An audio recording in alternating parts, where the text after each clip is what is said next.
Hello, and are you ready? Wow. What an episode. Crazy fan theories, guys. It's about time. We got bunch of clues. It's time to speculate.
And hello, Orville Nation. Welcome, everybody. I know this looks really creepy.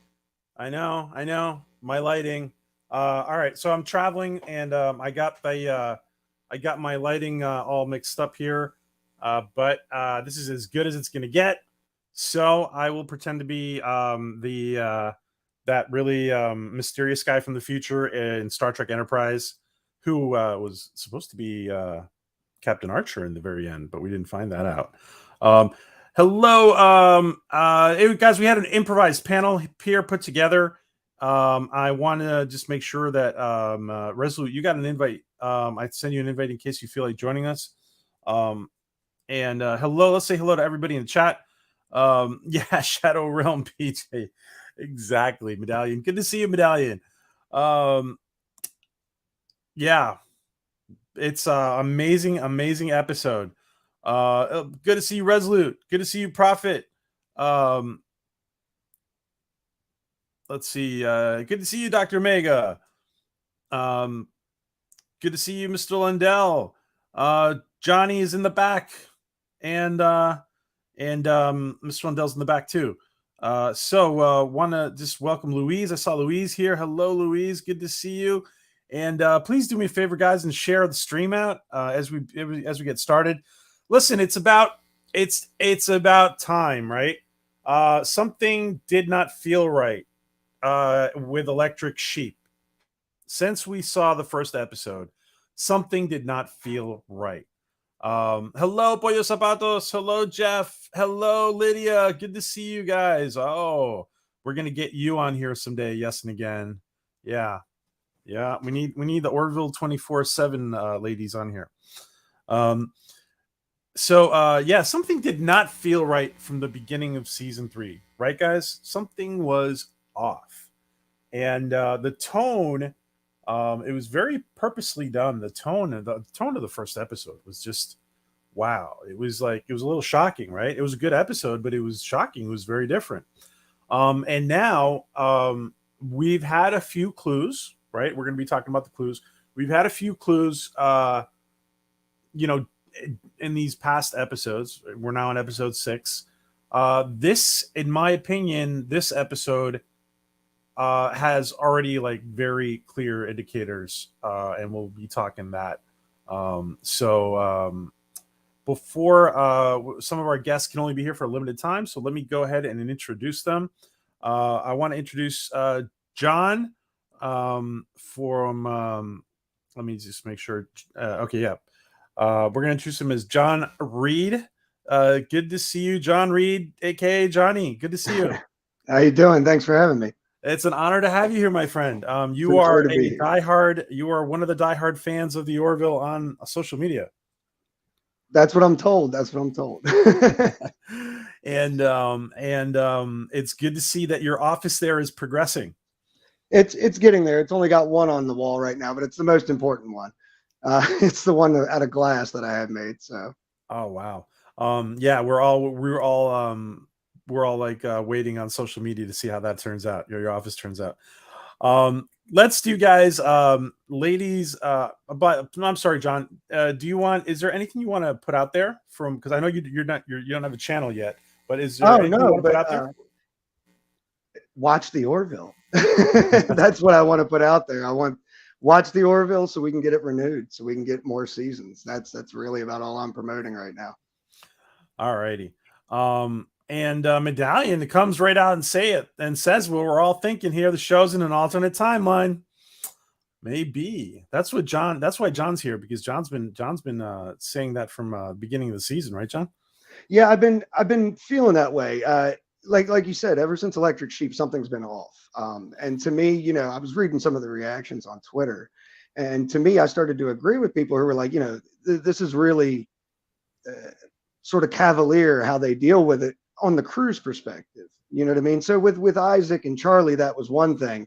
And Ed went into her quarters. He tried to talk to her, but even later on, where she's like, on the bridge, and we can't trust him, and all they let that slide. And not only that, but they let the abuse, the sort of bullying, go on for far too long without seemingly any repercussions for the crew, other than obviously the trauma of losing Isaac at one point. And all of that just seemed a little off to what we saw in season 1 and season 2. I mean, we can reference the porn episode for that with Bortus. He at least got a stern talking to about that. Yeah. Do you want to, before we bring everybody else on, because you're going to be leaving us soon? Do you want to just tell us straight out what you think is going on? Oh, well, honestly, I thought I knew what was going on until this episode. So Really? the thread is on my Twitter. It's my pinned tweet. So if you guys want to really read through my crazy mind, you can go right ahead. But it is very stream of consciousness. But if I was going to say a grand overall scheme, in the last 2 episodes of season 2, we saw, the entire process. In fact, in the last episode, that last couple of minutes, we really saw how it all played out. We saw young Kelly get taken to the future. She has the coffee cup in her hand. The coffee cup shatters to the ground. She reappears now in the bedroom on the floor, realizing, that's Kelly that now knows. Well, when Claire comes back, puts her into bed, and gets the memory wipe device, I guess, is onto her head. That's 1 minute and 36 something seconds, I believe I timed it out to be, of actual screen time. Now, what that meant in world was a little bit different, because obviously the scene shifted from sort of one room to the other. But still, the whole, I'm not a scientist, so don't ask me to quote like actual names of the theories or anything like that. But with time, had they have sent her back to the immediate exact point in time that she was taken from, all would be well. But now it's like, did she get up and see the coffee cup? How would you explain that? Yeah, and well, just to say, I mean, and what you're saying is that, I mean, even the fact that the coffee cup broke is already a change, because if she wasn't taken, it wouldn't have broke. It wouldn't have broke. What does she do? Does she cut her hand when she wakes up? Does she Step on it? Yeah, step on it, slip, Yeah. fall. You know what I mean? There's any amount of butterfly effect things that can happen from there. And the long and short of it is what I saw is we were broken into 2 timelines that were kind of moving along on the same. I was calling them the primary timeline and the Grayson timeline, so to speak. But now, and one of our moots on Twitter actually coined a good term for it. The multiverse of Malone, or of Malloy, sorry, seems to have really erupted here. It's really gone to a point where it's like, I think they said 5 Malloys in the split. It looks. I count 5. Yeah, I count 5. 5. Yeah, Might be I have more. horrible eyes, so I'm out there on the TV like 2 inches from it trying to count them. But yeah, so if we consider that, not to mention the sandwich, not to mention each time they then go back in time to pick up Gordon, at some point we've got to get a full count of how many timelines we may be running at the same time. Let me just say hi to Rapunzel and Multiverse of Malloyness. And Jeff says it's giving him a headache. All right. Let's bring in everybody in here. I want to welcome our colleague over at Tiantelli Maria. Welcome, Maria from Tiantelli. Hey, how's it going? Hey, Good to Hey, see you. Johnny, good to nice see to you. meet you. Nice to meet you finally. Yes. Is this your We first time all, on cam? yep, and it's first time, PJ and I have interacted a whole lot, but again, first time V Yeah. meeting Right here on the Orville Nation. right That's here in Orville awesome. Nation. What an honor. What an honor. For us, John. Oh, for Absolutely. me as Let me well. just be, For me let me as just be well. clear on that. No, Guys, no. I want to introduce of somebody who has joined us many times before. There he is in his chair, swiveling like Maria likes to do. Welcome, Mr. Lundell. Hello. Dell, how you Hey. doing? So that makes me feel more comfortable. If he's a swiveler, because I'm a rocker, and that is always what I'm worried about on these things. I will sit here and just get into a trance. I'm a rocker too. Yeah. Yeah, but paying no attention in my case. It's probably too much caffeine or a couple Red Bulls. So, Awesome. How you doing, Mr. Lundell? And you want to tell us about anything coming up? I'm considering reopening a YouTube channel. Be the same format as before, the Cool. old goofy movies, with the snide comments in the background. So encourage me to do so. If you want. Well, we miss it. We miss it. It was cool. I don't know. I guess is it better for you on Odyssey or?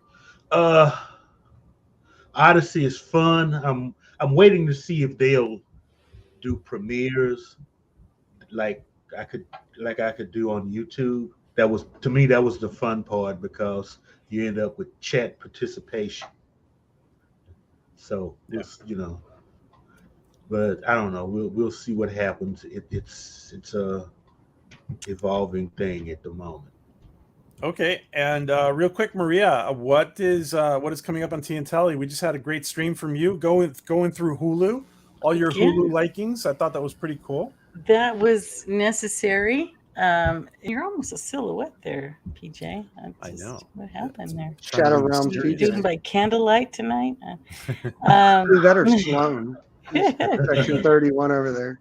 I know. Well, I did tonight a nice stream. I wanted to present Hulu in its glory because obviously for the reason that Johnny had mentioned earlier is that we need to support the Orville. And one of the things that I had listed on my show was a show that was absolutely fantastic and fabulous. And guess what? There is no other season for it at the moment.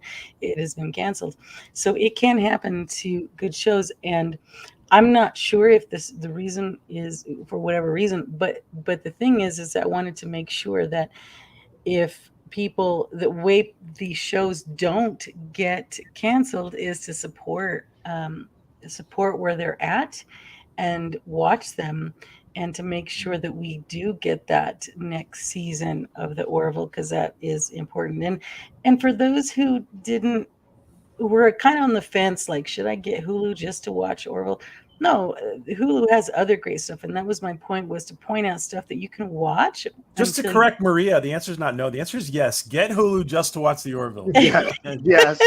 Maria. Well, I was getting there in a No. roundabout way, but it was to show that, so that you have the great things to watch in the meantime, and so that you can watch Hulu, because you got to support them. We've got to support them. This is a great show, and everybody is talking, whether it's on the plus side or the minus side, they're talking. And I think that's the point of it all too. And I'm hoping everybody comes around to understand what the big picture is about it. Absolutely. That's very funny, Dr. Omega. Thank you, Corian. Thank you, my friend, for joining the channel. Yes, we have channel memberships now, guys, and now that the Orville has been resurrected from the dormant state of COVID, we will have a lot going on. I'm going to bring in Resolute right now, but I do want to say one thing. Thank you, Corian. I'm gonna put in your channel here now. And I want to say one thing, guys. Bear before John leaves, while he's still with us. It's really important to realize too that we have waited for the Orville longer than the Orville has been on the air. Yes. So we've Yeah. had seasons one and 2, and then waited 3 years, which is unprecedented. Mm-hmm. And I just want to be clear on one thing. This is part of the issue that's going on in the fandom right now. Not like us hardcore fans, because we get it, but some people who are a little less hardcore than we are have not been understanding season 3, and we're going to talk a lot about it now. So let me just welcome. Before, hold on, let me just address this one sec. Corian, thank you, my friend, for that super chat. Hello, wonderful peoples. Gordon got done dirty this episode, says Corian. Oh wow. Thank you, my friend. Thank you for that, Corian. They really love to wrench us with Gordon stories, don't they? They really just they tear your heart up, every last one of them. Mm-hmm. Yeah, thank you, Corian. I'm going to put in your channel right now. Corian, do me a favor. If you can put in your own channel with your wrench, I would appreciate it. I'm looking for it right now. Thank you, my friend. Thank you for that. Yes, Gordon got done dirty this episode, for sure. And you guys want to make sure you are subbed to Corian. It's a brand new channel. You guys have seen him on Doomcock. You've seen him on other channels. You've seen him on the Writer Brothers. Make sure you guys are subbing to Corian. And it's time to bring in Resolute. Resolute Germ, welcome, my friend. Resolute. Good to see you. Well, good to not see you, my friend. Good to see your green blob or devil. How are as you? far as YouTube is concerned, this is my face. Yeah, exactly. There you go. How's everything going, and what's coming up on your channel? Everything's going pretty well. Coming up tomorrow, I have the next to last episode of the season for my Saturday morning cartoons. Oh wow, awesome. And let's see, guys. I want to remind everybody on the panel. You guys all have wrenches. Rizzle, you have a wrench, right? Yeah, I should. Please go ahead, everybody, and put in your channels, guys. We grow together, and we're going to be doing a lot more regarding We Grow Together, and I want everybody to we want all these channels to grow together, guys. We all do better when we all do better. Exactly. Yeah. All right, guys. Well, I wanted to ask you guys really quick. What do you guys rate this episode? Let's start, ladies first. Maria, what would you rate this 1 to 10 or 0 to 10? 0 is a number, right? I'm always on the plus side of it. I'm a diehard Orville, and I really enjoyed it. I think I only gave it a 9.9 because there was some concerns on a few things, but only because they haven't been answered yet. Things that are happening, going on. I felt so. God, there was a lot of emotion in this one, wasn't it? Like anger, alone. I don't know. Did you tell me? Did you tell me, by the way, that you were mad at Ed yesterday? For the first time?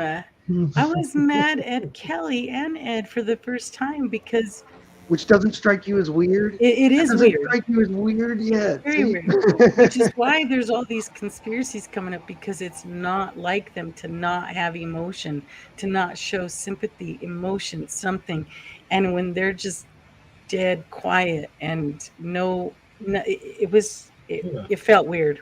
But you were kind of mad at them but you didn't want to be. But you're like, I'm mad at Ed. I'm mad at Ed. That's so your rating is a what? A 9.9. 9.9. Because I loved it. I mean, just because something happens that you don't like doesn't mean you give it a bad rating. Right. It's that it just has to happen. It's part of the show. It's part of it. And so, everything, of course, is always brilliant. The sound, the effects, the costumes, the characters. If they weren't good at what they do, then we wouldn't have these feelings that we're feeling. So, thank you, Papa Delta Yankee. Good to see you. A raid from the Writer Brothers. Thank you, my friend. We see all the Writer Brothers are in here. Well, a lot of them are. Corian, Pollo Zapatos, and Papa Delta. Thank you, guys. Make sure you, Papa Delta, make sure you put in your channel. And John, what did you rate this episode? I mean, that's a bad thing to ask me. I'm always going to say the Orville is a 10. Because Yeah. if I don't rate it a 10 on the first watch, I'll rewatch it and be like, oh my god, I didn't see this. So now it's definitely a 10. Yeah, I'm horrible for that kind of thing. But yeah, I loved everything about this episode. It really appealed. It's right up my alleyway. And of course, like the moment we're messing with the Aronov device, I'm all over this because all season long I've been like, I feel like something's wrong. I feel like something's wrong. Mm. And I just, last week I took time to actually sit down and just get some of it out so that some people could help me, think about it. Like we've gotten plenty of input from around the fandom. You can see it all over the place, I'm sure. But it's like, this episode is really going to answer that question for me later on down the line. This is the egg is cracked now, so to speak. And, everything that we've been asking ourselves, like, okay, is this who Ed is now? That's going to get answered, I think, by the end of the season. And that's what I'm really excited for. So what was your rating? I'm sorry, John. 10. 10. Okay. Let me. By the way, John, and I want to ask you this because I know you're leaving us in a few minutes. Medallion's comment here has been very controversial among the Orville fandom. Let me ask you this question because you know the hardcore fans very well. It's my perception that the hardcore fans are very much enjoying this episode, and it's maybe some of the people who know a little less about the Orville who are having a little more trouble with it. What would you say? I definitely think you're on the right ballpark. I mean, every one of us that's in that sort of core, sort of been there since season 1, watching these characters grow. I mean, all of us are having the time of our life. And I mean, we still have critiques, like we get out here and we praise the Orville, but truth be told, like, I had problems with the pterodon flying around space dock, blowing crap up right next to the ship. I mean, you're going to get, you're going to get somebody hurt, but other than, our actual critiques and what we think, we've been waiting a lifetime for this. This is even a that dream come true. Yeah. It's interesting because even the pterodon flying around in space dock and doing that in space dock felt off, right? Absolutely. And I was talking with Brandon Fayette, and they're all the entire staff is giving us exactly what we needed to hear. We believe that not everything is sort of back in order on the timeline, so they're not lying to us, and they never have lied to us. But here I feel like we're getting the mislead both in and outside the show, which, I mean, they have to do, right? I mean, can't keep us away from the fandom. Yeah. Resolute, what about you? And I'm just looking here at really quick at Papa Delta giving it a 4 out of 7, and Pollo Zapatos is giving it a 10 out of 10. And Papa Delta, remind me why you're always rating out of 7. Is that part of your system on your channel? I think it is. Resolute, I'm sorry. What did you think about the episode? What'd you rate it? Out of 10, I had to give it a 7.5, which is pretty typical for what I've been giving this season. Okay. Everything seems very disjointed as a whole for the season. And for this episode in particular, I think they're stretching episodes a little long. Like, I thought the episode should have ended when Malloy was talking with his family. The rest of that stuff about getting back to their present wasn't really necessary. Okay. That we know of yet. If it's one thing we do know about the team behind the Orville is that every minute of their show is quality real estate. And every minute of that show has been played. That hasn't been true the last couple of weeks. Well, Resolute, let me ask you a question. Do you subscribe to the theory of an alternate timeline? It could be true, but for the most part, I look at that more as an excuse for some of the more disjointed stuff that I chalk up more to production issues with COVID and everything else. Okay. Which probably the case. I can imagine that. I've seen a couple of times where the Krill crowd I thought was less than believable. The Krill crowd was, I think, 4 or 5 people. No, I think they said that was that they were all, like, most of them were real people. At least half of it, I think they said, were real people. But it definitely came off like a CGI crowd to me. We're going to get some inside information on that because one of our friends was in that crowd and playing a Krill, and we're gonna have him on here very soon. He said there was a lot of people dressed up as Krill. I don't know what a lot means, but John Cassar mentioned it was record breaking at the time until later this season, but he didn't really allude to. I wonder if he meant the orchestra scene with Bortus or not, but Okay. Mr. Lundell, what did you think of the episode, and what did you rate it, my friend? This episode, okay, I got it. I'm going into the high nines, 9.6 minimum. And with time travel, especially with this, okay, we're getting into something. I love the conundrums. Okay, everybody's saying this is off because of the Kelly. No, regardless, they've been off of the proper timeline since season 1, episode Priya. They were supposed to die in that episode, if you think back to it. So whatever happened with Kelly and the teacup, but it doesn't matter. They are, if you're going to look at it like all these branches of a tree with time and all, they've been off since season 1. I did not even consider that episode. That's when it happened. Remember, he said right there in Ed's office, and she disappeared, and he was just doing paperwork. It never existed. So they've been off since midway through season 1. So forget about all the time conundrums and how many Gordons you saw. None of that matters. Okay, they are on the timeline that they're on. Period. If they want to bring back Charlize Theron and fix that, go ahead. That would be cool. Not leave it alone. I say leave it alone. Listen, but Dr. Omega says something here really important, and I thought exactly about this point. I'm mad at Ed that he would just casually hide Kelly's prime directive violation in his report, but then he goes after Gordon with both barrels. Right. And some people have said, "Oh, Ed's just more mature," but not that much time has gone by, and we're going to talk about how much time has gone by at that very last scene at the end of the episode too. But John, I'll let you have any comments because I know you almost got to go. You want to comment on this? Honestly, I'll give you where I think this is going, where I guess this is going. My prediction is it still stands for the most part that I think we're going back at some point by the end of the season to destroy the Aronov device in its birth. You know, where it was born by Derek. We're going to see Derek again. We're going to see the doc, and that's where it's all going to go down at. I hope, at least for my own theory's sake. But otherwise, I'm still going to enjoy the ride. But like I said, I'm sorry to cut and run so quickly, but I had already had plans to get out there this evening, so. Enjoy yourself. Thank you for dropping in by, the house for too long, So, thanks, guys. It was great being here. Thanks for being here. Thank you. Bye, John. Good to meet you. What did you guys,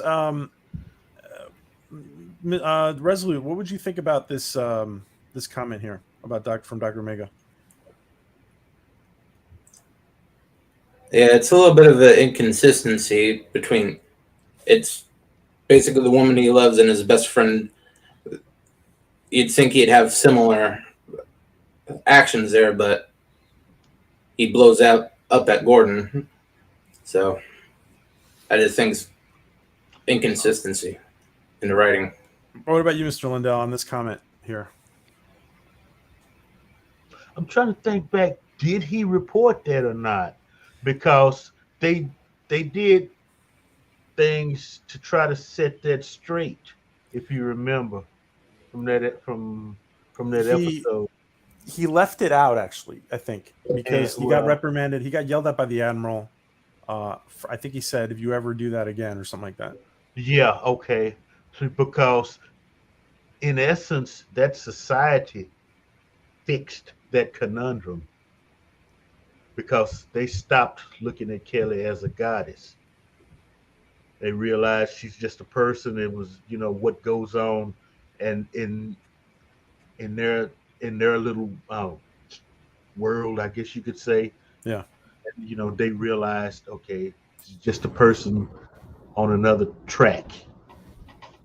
And even later on this, one of the earlier episodes, they brought that up. So yeah. I don't see any I don't see any hypocrisy or anything with that. So, this what Gordon was accused of, okay, they could have fixed the way they fixed it in the episode. They didn't Okay. have to, they could have just gone back to when he, just like they did before or after he sent the message and picked him up like they did. And, and that would have fixed it. I mean, yeah. So, Let me just say hello to Rapunzel. I didn't say hello to you. Good to see you. Nerdporial, good to see you. Adega, good to see you. This is kind of an improvised panel, guys. I've sent Adega and Nerdporial links in case you guys want to feel like jumping on. I mean, you guys are probably busy, but and in this particular, Ed and Kelly were way off, definitely with Johnny on the series. So listen, let me just put this out, guys. Ed has had a lot of hard lines, in my opinion, in this series, in this season 3 so far.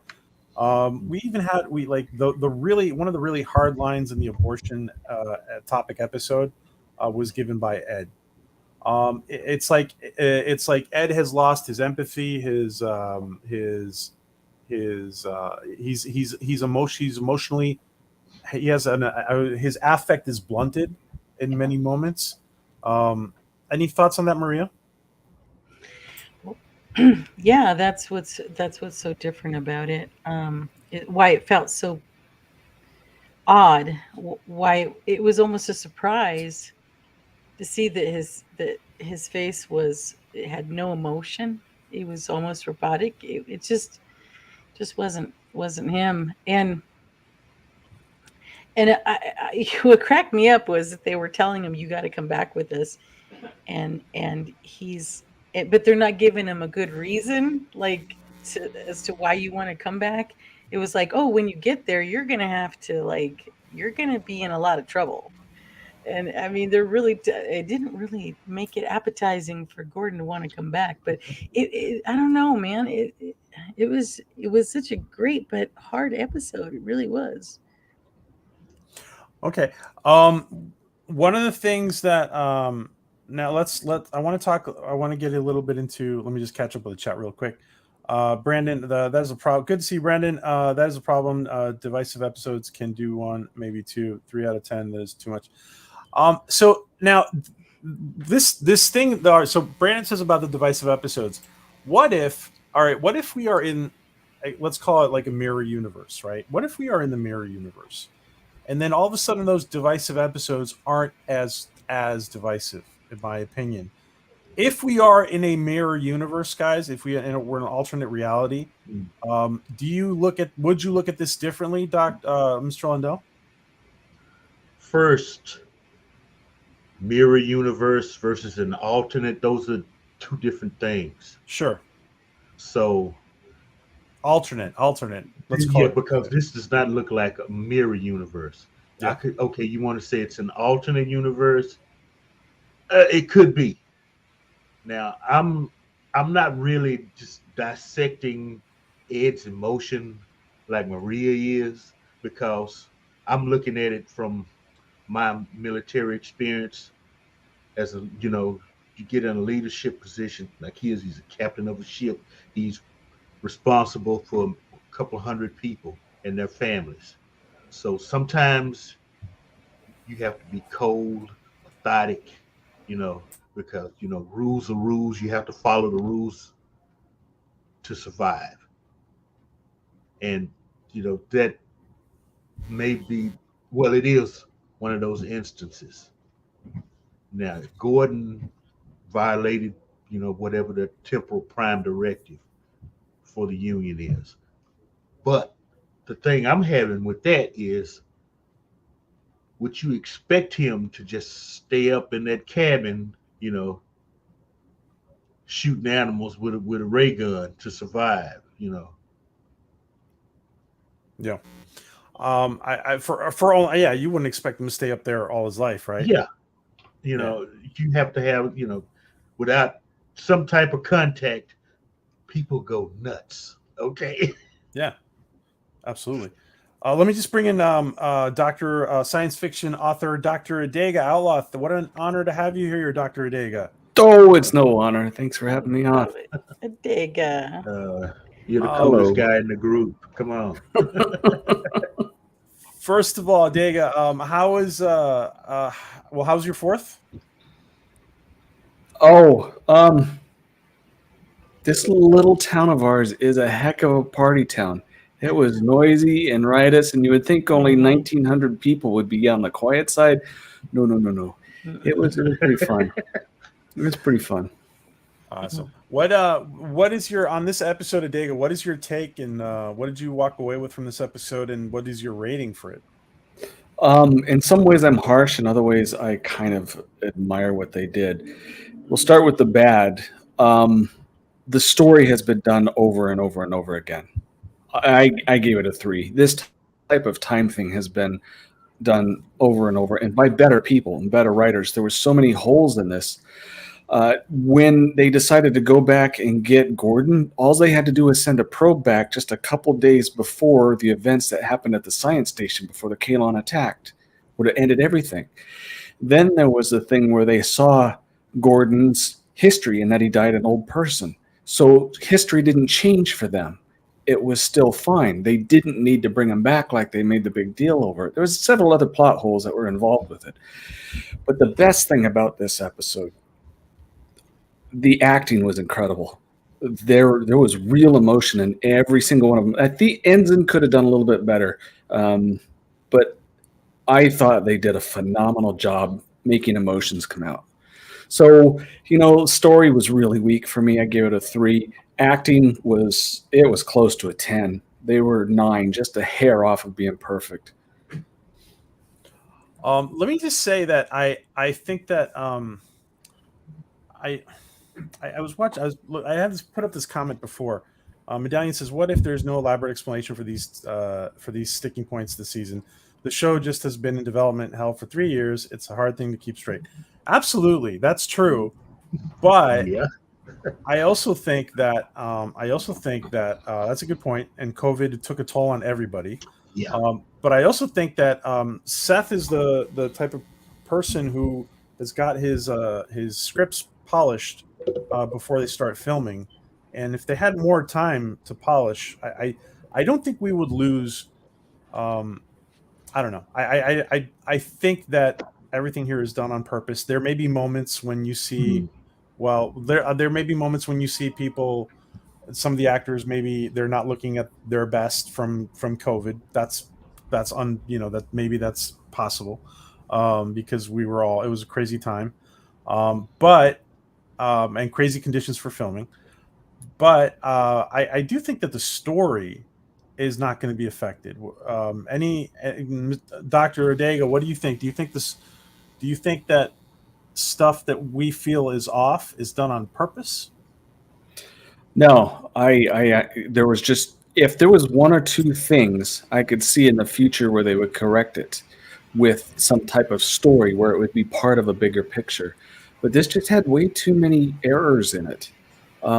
It's part of the reason why I tell people I don't do time episodes because, or time stories. There's a lot of strings attached to it. And if you don't keep it consistent within your universe that you've made, it looks foolish. And this one looks really foolish to me. That's why I don't give it a high score at all. But over and over and over in this story, it could have been made to where the time actually worked properly. So Dr. Dega, you've heard our theories about the maybe you haven't heard about that completely, but the possibility of an alternate timeline. You don't think we're in an alternate timeline? I originally thought that was going to be like 3 timelines. When he went to shoot the device and you saw the graphics split him up into 3 different people, that was my first impression that we're going to see 3 different timelines in the future. But it just, even still, it didn't make sense. Yeah, there he is. I guess there's 4 of them. But there's actually 5, yeah. Okay, so there's 5 different possibilities. But even still, one timeline should have been consistent with its own timeline, Mhm. and it wasn't. I saw right through it. I hate to say it because I'm a huge Orville fan, and in a couple of the previous episodes, people were ragging on it, and I've told you already, PJ, that I thought they were in a lot of ways were well done, even though a lot of people didn't like them. But this one, it failed, all except Okay. for the acting, like I said. Now, one of the things that I think is going to happen here is that I think is going what I think is going to happen is that the Planetary Union is going to come to realize that they don't understand, they did not understand time travel the way they should have, right? Or time travel maybe turns out to be different. And what if there is a new present, what if there is a presentation of time travel here that that kind of explains everything that's going on? Maybe we haven't seen this explanation for time travel, or alternate timelines. And like, for example, I think that Ed that I'm sorry, that Gordon's family is alive. They're just in a different timeline It could for be. me. That could be. But the judgment call, and I'll stop harping on it because, like I said, the acting was incredible. But having them go and pulling him away from a family that had no effect on the timeline because they had already seen it on the ship. They went into history and it didn't affect him at all.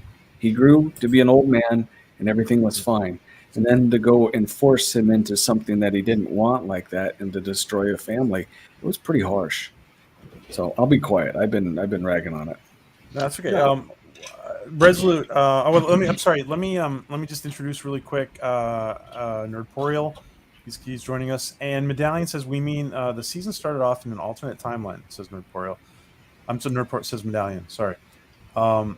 Let's welcome Nerdporial. The Admiral is here. Welcome, my friend. Hey, nerd. Thanks for the invite. Yeah, it's great to have you here. What did you think about this episode, and what would you rate it? Well, I mean, when I did my after show right after the episode, I gave it a 10 out of 10. It just felt very Harlan Ellison-esque, especially the whole idea of the implications of time travel from sitting on the edge forever. But after I start one thing a lot of people have been pointing out all the issues with the episode. My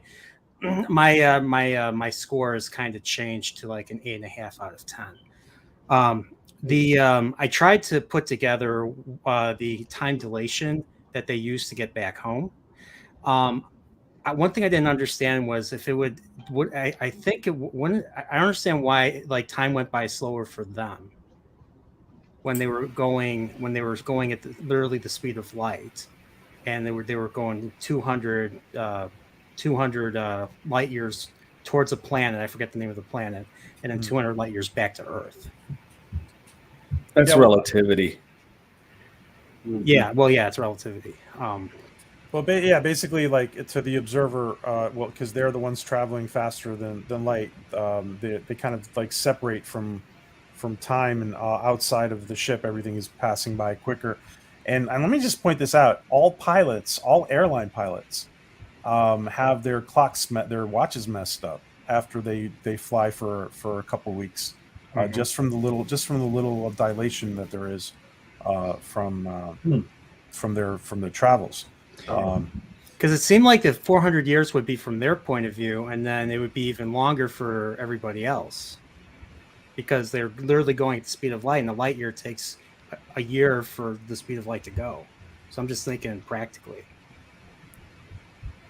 Pretty much the opposite. Yeah. In real time, the ship took 200 years there, 200 years back, but being near the speed of light, time.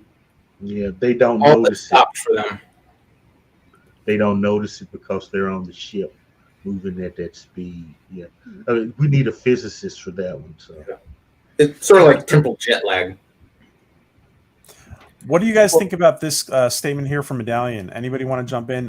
In an alternate universe, the rebrand to me kind of proves it. It's an alternate universe, but the rebrand to me kind of. What do you guys think about the fact that they've rebranded? Does that a sign of that they're in an alternate universe? That to Not me, necessarily. To me, it's just simply going from Fox to Hulu. yeah. That's how Mm-hmm. how I interpreted it. So And now that it's- they can do, it's not the same anymore. Now they could do episodes that are freaking, instead of the typical 45-minute episode, it's now 75 to 85 minutes long now. I mean, yeah, it's like you're getting double episodes. It's a whole new different entity. and yes, Hulu is kind of taking the governors off. He has a lot more leeway, especially if you notice in this episode with the dialogue. You know, if a cuss word could do it, they threw it in. So this, it's the Orville, but it's kind of the Orville he would love to do in the first place, I think. Let me read Deconverted Man's comment here. Gordon, so he sees three. He sees three Gordons. One is the death record. Mhm. So there is a Gordon who lived out his life to 96, right? Two is the one they visited and who went on with his life after yelling, and three is the one they got back on the ship. Interesting. Okay. I had a question for the panel. Do you think it was unnecessary for them even to go and visit or try to get 2025 Gordon to come back? Because it just seemed like they just got the Dysonium and they could have just went to 2015 and then went back, or maybe. Yeah, that would have made complete sense. There's no point in even talking to Yeah. them if they had the idea of going back further. Because they didn't know about the fact that the Aronoff device would get fried as a result, or maybe, or I don't know, maybe they did. I'm not sure. Yeah, like they shouldn't have wanted even to try to remove him from the 2025. You're saying?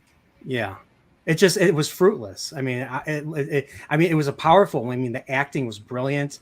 It was tugging at my heartstrings. I was like, I was reminiscing, sitting on the edge of forever in some ways, to the fact that they had to do something, like them pulling Gordon out against, like, his wishes, against, the fact that his family. It just made me think of like the struggle that Kirk went through, that the fact that he had to let a woman that he fell in love with die, get hit by a truck. And it's just, it brought that's what really, that's why I felt the way I did when I first saw the episode. But then I saw, Brandon's chat, but Brandon was on my chat and he said the same thing. And unlike a lot of people, I will hear the other side. I will hear, why people don't like stuff, or why people and it's a great way to learn and understand and take off the rose-colored glasses. Maria, while I'm going to put up an image, guys, a couple of images that there's a very clear clue here. Apart from the split Gordons, there's a very clear indicator here that we are in a different timeline. I'm going to put that image up now, or those two images up now, but I want to ask Maria. Maria, what is your feeling on anything we have discussed in the last few minutes? Sorry, I was on mute. Goodness, there's so much. I don't know how to narrow it down. Sorry. I'm also, the kind of person that takes both sides of it. I'm not one of those that just sticks with one opinion and that's it. I like to hear everybody's. But I guess what I keep coming back to is that I have watched Seth's career for a long time, being a fan, and regardless of whether it was, comedy with, Stewie or whatever, or, the Orville, it always ties in together somehow. I've never known him to do anything just reckless or unnecessary. So it would surprise me if that was just it. That it just, to me, I'm like, okay, everything always gets explained in one way or another at some point. And like I was saying, just because we don't like the way certain things happened, or well, they could have done this. And I think that sometimes too, well, all they had to do was go back and stuff, but then we wouldn't have the series, we wouldn't have the episode if they could just take care of it and then that's it. Then what? Yeah. So we kind of have to go through a little bit of things to, I think, to learn from it something. And so I'm still with the, I understand the point of view of those who kind of like, oh, this was just horrible. It was, whatever, because it doesn't make sense. There's a lot of loopholes, and possibly because some of it is a little bit low flying plane for me, hard to keep up with, and some of it, and I have to rewatch it. But I just don't see that it's unnecessary. I still have that gut feeling. Okay. And let me. Todd says that some of the split Gordons are not holding the weapon. That's interesting. I will have to take a look at that again. And I want to show this because to me this is a very clear sign that we are not that something is changed. They say this at the very end. How long is it since when we've done this together, right? And they say it's been too long since it's been a very long time. I think they say too long since we've done this before. Kind of like the three of them having their time together because they all knew each other from before. And to me, this is not, to me, this is not true. Just because season 3, we're unprecedented. Before Adega and Nerdporial got here, I was mentioning to everybody that it's kind of unprecedented that we have 3 years off between seasons 2 and 3 because of COVID, right? So it is kind of, unless the show's been canceled and comes back. But I think that there's a disconnect to some of the things that happened at the very end of season 2 for a lot of the fandom. And season 3 picks up really close to the end of season 2. And for them to be here saying, oh, it's been way too long since we've done this, makes no sense. And in the very last episode, not counting the alternate timeline, which is the very last episode of season 2, in the penultimate last episode of season 2, we have them here doing exactly what they've done throughout season 2, having those bonding moments. Yeah. But okay, see, I read that as the three of them getting together and getting pissy drunk. That's what they hadn't done in a while. Okay. Yeah. If the other times it included other members of the crew. Yeah, going back to when I was in the Army, we would do that. It was about 4 of us. Every once in a while, we would get together and just get sloppy drunk. And that, I think that's what they're talking about. They've matured so much. You got Captain, XO, and and the lieutenant there. They've grown, they've matured. They just haven't gotten together and closed a couple of bars in a long time. See, I have to agree with you on that because the way I took it was 2 different things. One was exactly what you were saying. They got together and went 3 bottles deep like they had done. And we're here, they're just having a couple of glasses and but getting drunk, like you said. The other one was I kind of thought every once in a while there's that little knock on the 4th where they'll say something that has implications in real life, like maybe this is their nod to, hey, after 3 years, we're back again. It's been too long to have the show running. So I don't know. That's the way I took it. I would have thought they would have put something like that in one of the earlier episodes, not halfway through the season. Okay. By this far in, it doesn't really make sense. Okay. Well, to me, Maria, any thoughts? No, go ahead. Well, to me, for me, my interpretation of this is that that there's a remarkably different tone to this season. There's a remarkably different tone to Ed and Kelly, and their interactions with and kind of the relationship with Gordon, right? I think, and we saw 2 episodes ago where Kelly ends the episode saying that everything is different on this side of time as well. I think that to me, this is absolute confirmation that we are in a different we're in a different timeline for me anyway. Um, anyway, I just wanted to show you guys that. Any other thoughts on this from anybody? Particularly with them drinking together, I think the way they have Malloy just completely and wholeheartedly accept what Ed and Kelly did without even a hint of protest really diminishes his character. You'd think he'd show a little bit of emotion, because especially with the luck he's had with women throughout the entire series, it would have at least pissed him off a little bit. Now it's that would depend on where they picked him up along that timeline. See, they went. Remember now, they went back to the time before he sent that message. So he was still thinking, "I'm a Union officer," yada yada yada. See, I think he still would have been a little bit angry because his best friend tells him, "Yeah, you had this great life. You had a wife. You had a couple kids. Then we just took that all away from you."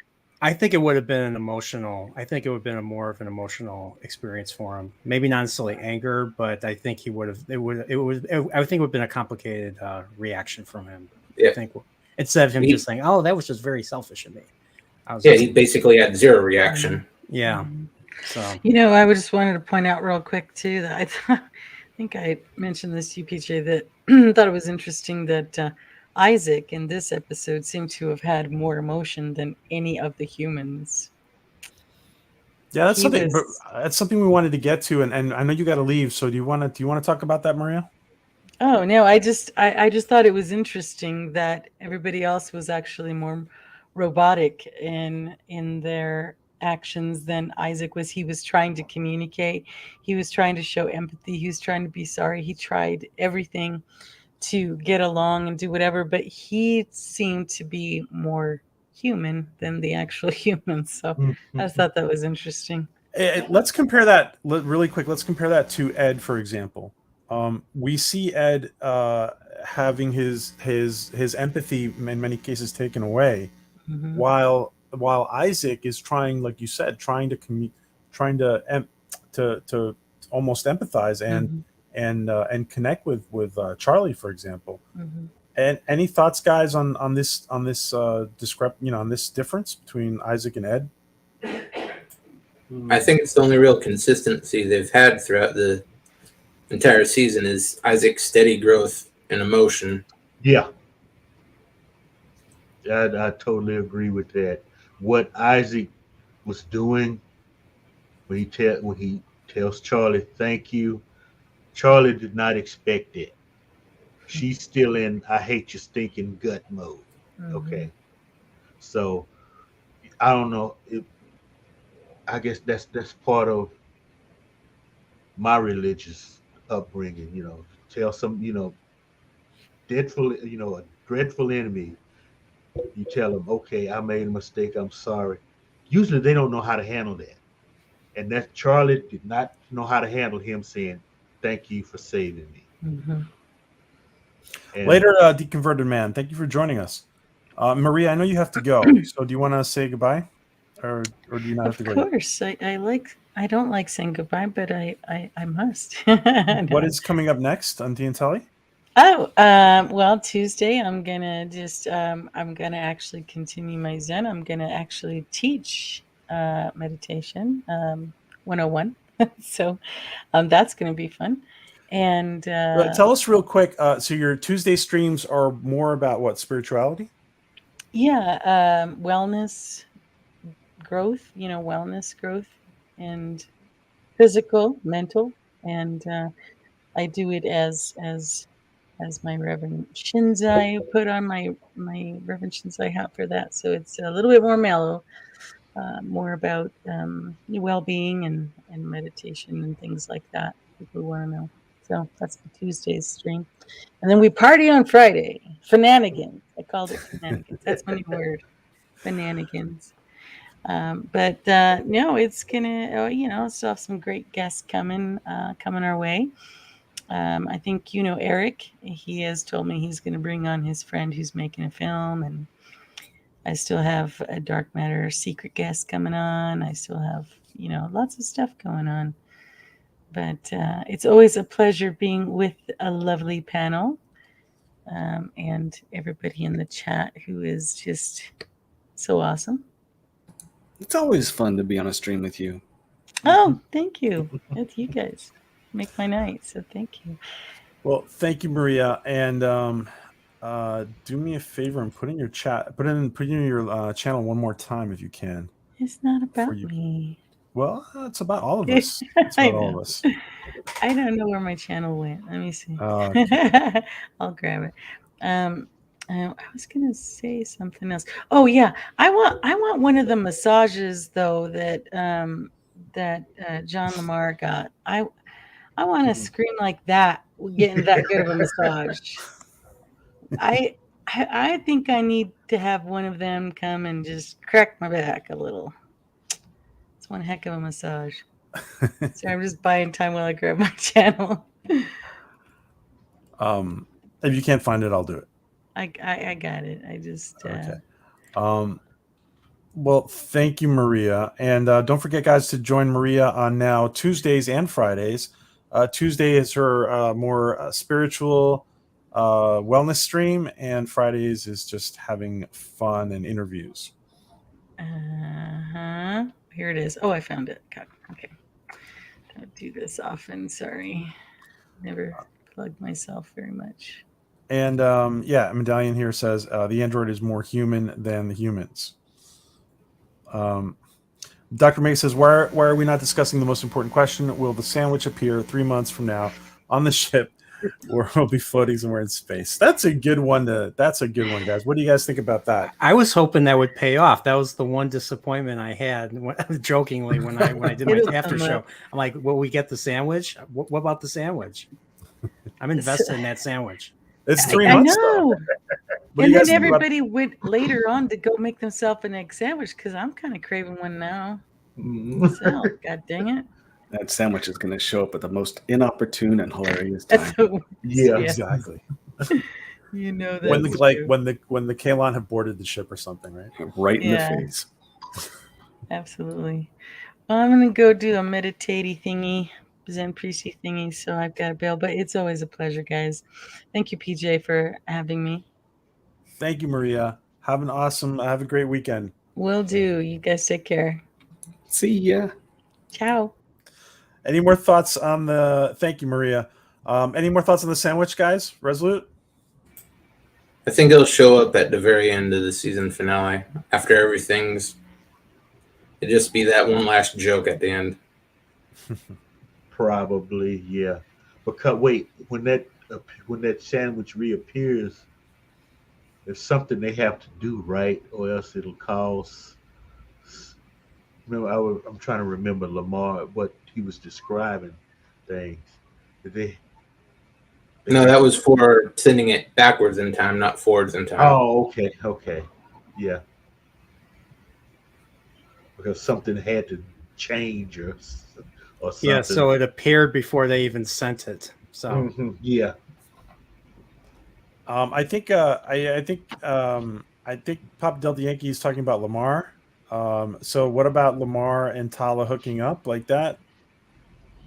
They sowed the seed, I think, in 2 episodes ago. Yeah. For about 30 seconds. Yeah, for 30 seconds. So I was like, yep, that's gonna be a thing, and it surprised me. It seems like something they rushed, though. They would have dedicated a whole episode to that if they had an actual full season, not just the truncated 10. Yeah, Lamar got Riker syndrome. Yeah, Lamar likes his pain. I mean, he was in bed with this girl with the spikes. Spikes. I mean, that's a little bit of some little pain there. So imagine it's like for in his case it's like having sex with Superman. It's like someone that's like 5-10 times your strength. Well, okay, maybe not Superman. Maybe that's a Spock. I'll say Spock.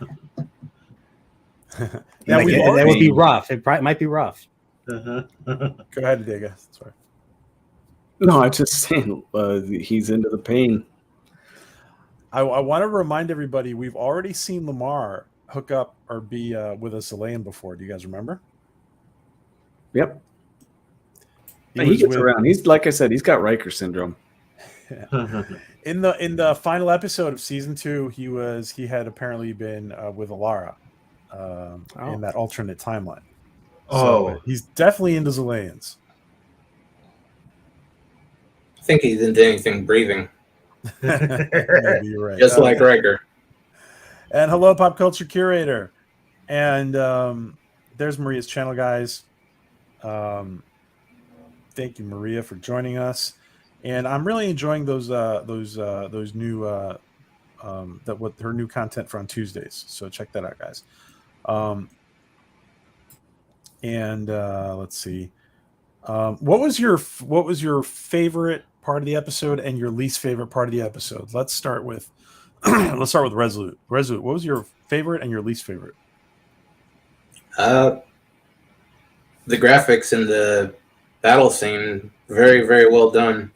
That'd have to be my favorite, and my least favorite would probably be Charlie and Isaac in the basement. That did not seem to really be necessary for him to go through all that. Okay. Because you mean how it was done, or just the whole scene didn't seem necessary? How it was done. She didn't need to go into, this. I loved her and I never actually went through with it. That's on her, not on Isaac. That's doesn't need to be brought up at that point. Okay. I mean, the fact that what was her name? Amanda, I think was her name. Just simply laid down her life for her. Should I said this in my stream? Should answer that question for her. Right. I mean, it's the greatest thing you could do. Sure. Good point. Yeah. Diego, what was your favorite and least favorite part? Oh, I already told you my favorite in the text. It's yes, socks are important.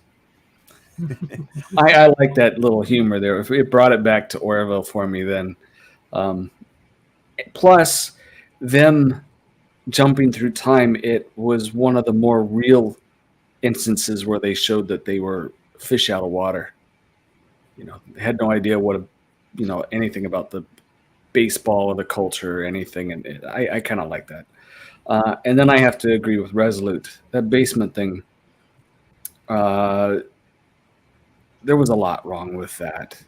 I think that it was it wasn't the weak point for the ensign's acting, but it was awkward. I think her weakest was in the bar. It was fun, don't get me wrong, but it seemed she was playing somebody else, not being her own actor. But the basement, and then I like the little jokes that they were doing about the Boston Sox. Let me just add to what Adega is saying here. The fact that there apparently are no Boston Red Sox in the future, of course, the baseball, the Major League Baseball is perfectly well and alive in the Star Trek universe, for example. The fact that there are none, to me, seems very off. Is one more thing that's off about everything to me. Well, socks are important. The Sox are important in Boston and Chicago. And Chicago's a Cub town.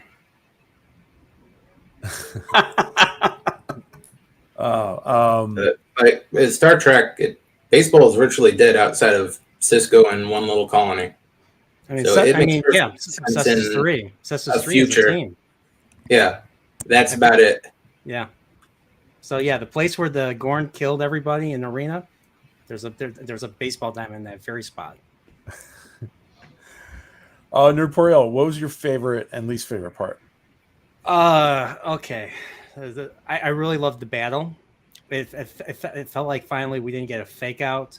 Because Seth will put a trailer for the next episode usually on a Friday or a Saturday, and we see the Kaylon. I'm like, ooh, we're finally getting to see the Kaylon. Then it's it's either a simulation or it's the Tron Denal girl reality. So this one was actually real, but they still used time travel to get out of it. So, but I really liked the battle in the beginning. I love how they had they got involved. There was more than one ship. It was cool seeing other ship to ship. Other Orville ships or other exploratory class. I think they were exploratory class vessels with them. So convoy. A couple of them. I like that. I loved. I loved the Isaac stuff. I thought Isaac was. I thought it was hilarious. The one thing that I did notice that kind of annoyed me, and it wasn't even something I noticed. It was something someone else noticed and told me, and then I realized that they would not have walked out of that bar with those bikes. Like they would have been attacked. Mhm. They would not have honored that. Right.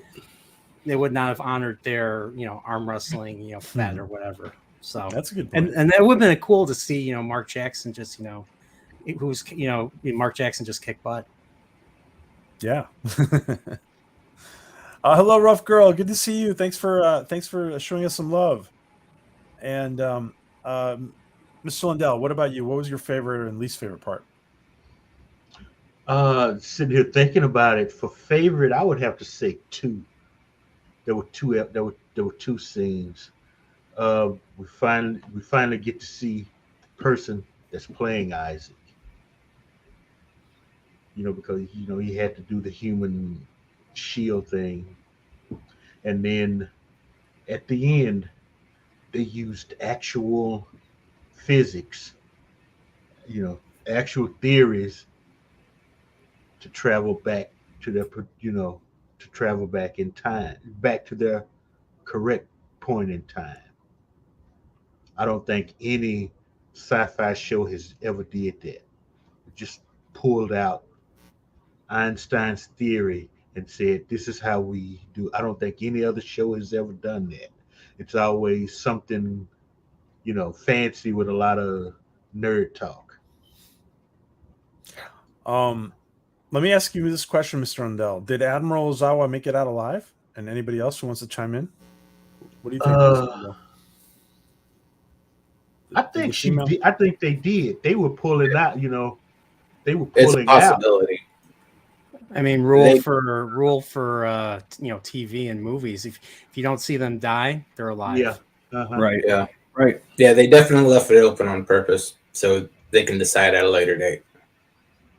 Yeah. They were already retreating, right? They Yeah. were already retreating. They were, in fact, I think the Orville was kind of left behind. That's why the Kalon was that close to getting the device. Because of the tractor beam, that red Yeah. tractor beam. Not the green tractor beam, the red tractor beam. Oh, okay. Ben Thatcher, let me just answer this point here. You're saying, as someone who's from New York, if there's a Boston team, a New Yorker would know about it. I'm just saying. Yeah. If there's but anyway, yeah, I see your point. I had hard pressed to name a hockey team. I gotcha. Alrighty. Hey Nate, good to see you, Nate. Oh, sorry, Nate. Just making sure. Hold on. I wasn't sure you're gonna be able to join us. There you go. Nate, probably gonna jump in here. Willie Mays, the time traveler. Anyway, Nerdporial, what is your take? I know you came in a little bit later. What is your take on the whole alternate timeline thing? Alternate timeline, like in what regard? That season 3 is in an alternate timeline. Do you think that's a possibility? Oh, because of the road not taken. The road not taken. I'm sorry, like you came in a little bit later. We were discussing a couple things. We were discussing how we see Gordon split here into 5 or 6. Yeah, 5 possible Gordons. Yeah. There's a couple comments of people saying, "Well, he already lived out his life." Yeah.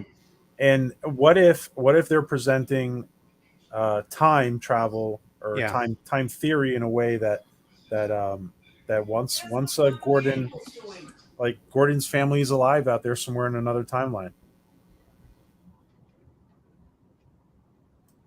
Sorry about this. That's okay. What is the possibility? What's the possibility that that they're presenting time in a way that gives us all these other offshoots? I totally agree. I feel that Gordon and his family are alive in this other timeline. The 2020. I'll call it the 2025 timeline. And yes, there was also the Gordon that lived to be 96 years old.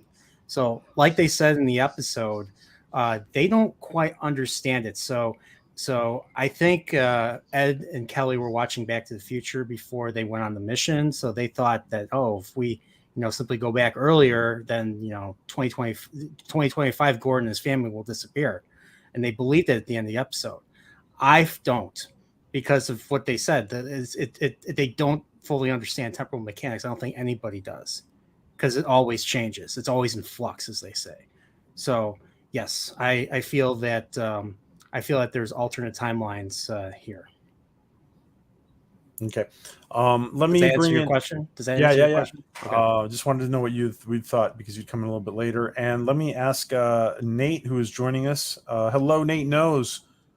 Good to see you, Nate. What's up, people? What's up, my people? What was your thoughts on this episode, and what did you rate it? I rated it 10, even though it had some problems. And it's a little bit of writing fix that could have fixed a lot of this. When, at the end, when Ed and Kelly came back with Tala to take him by force, and he pulled the gun on him, and when Lamar called and said they had the Dysonium, he should have went over to Gordon and says, "Okay, Gordon, you can stay here with your family. We'll let you stay. See you later, old friend. Tell his family it was good to meet you. I wish it had been under better circumstances." And leave. Once they're outside of the house, Tala say, "But Captain," and then he tells her, "We're going to go back to 2015 and bring Gordon home." He didn't have to tell Gordon that he was going to do that. That was just cruel. Yeah. Okay. I agree entirely. Yeah, but It would have made a lot more narrative sense too. Yeah, it wouldn't matter anyway, though, because they go back to 2015. He wouldn't know anything about that anyway. Yeah, that's right. So why tell them? That was cruel. Right. Him and his family were literally sitting there in the living room waiting to disappear. It wouldn't even be cruel, because you just go back before those events happen. So even though you have that argument, you tell him, "Well, look, man, we're just gonna jump back a few years and get you there. There's nothing he can do about it. And when you get there, he won't remember you told him that you were going to do that. Yeah, but he'll just be, I'm glad you guys are here. Yeah, Let's go back. It's unnecessary heat on to Ed and Kelly. It makes them look like the bad guys for no reason. Yeah, make them like asses, actually. Yeah. Yeah, well, once you start, like Maria was saying before, she was saying the other day to me, and she started to say it now in the stream, that she was kind of mad at Ed and Kelly, and doesn't it say something to us that we're feeling that way about these very important characters? I mean, doesn't it just add to the fact that something is off? I don't think so. I think the reason why they were behaving, because they just got their asses handed to them by the Admiral because of what they did with Topa. Mm-hmm. And now Gordon goes and do this. I mean, they not only was Gordon looking at jail time or whatever, they were probably looking at their careers being over as well, because Gordon did this. Because he said, "You do anything, a scuff on your shoe, your uniform out of place, you are finished." And then Gordon goes back in time and fucks up the timeline. Yeah, they'd be finished too. They were looking at not only Gordon maybe facing jail time, their careers being over. Okay. Ben Thatcher says, "We will see family Gordon again later, probably because after Ed leaves and he doesn't cease to exist, it changes him and he decides to use his future knowledge and breaks his timeline." Oh, okay. Interesting. Hey, Kai, I didn't say hi to you before. Good to see you, Kai. Kai MFS. Yeah, because what if these timelines doesn't get erased? They just continues somewhere else. Like there's still that timeline where the Kalons took took the Planetary Union over. That still exists. What if it's like in the TV show Loki, which I didn't like, where you have a timeline and someone goes out and it branches out, makes another one, but there's no TVA to correct that timeline. So there's basically branches of timelines going all over the place.